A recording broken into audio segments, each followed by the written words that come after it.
সবার ভিতরে একটাই প্রশ্ন দেশে হচ্ছে কি, সবার ভিতরে প্রশ্ন, ডাক্তার মোহাম্মদ ইউনূস তিনি পদত্যাগ করছেন কিনা, বাংলাদেশে সেনা শাসন আসছে কিনা, পদত্যাগ কোন উপদেষ্টা করছে।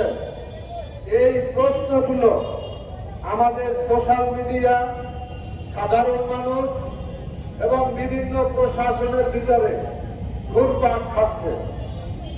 আমরা বাংলাদেশ লেবার পার্টি আমরা বিগত 17টি বছর মঈনুদ্দিন ফখরুদ্দিনের বিরুদ্ধে আন্দোলন করেছি।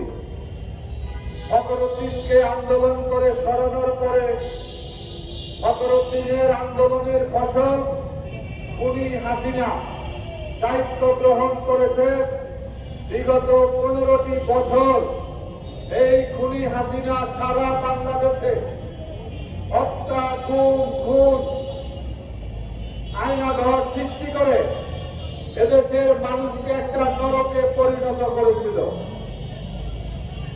আপনারা দেখেছেন আমাদের বিএনপির মহাসচিব মির্জা ফখরুল ইসলাম আলমগীর, যিনি আমাদের সবার শ্রদ্ধা এবং সম্মানের পাত্র, তিনি অনেকবার বলেছেন ছাত্রদের, যুবদের প্রতি আক্ষেপ করে, কারণ বিগত 15টি বছর ফ্যাসিবাদের বিরুদ্ধে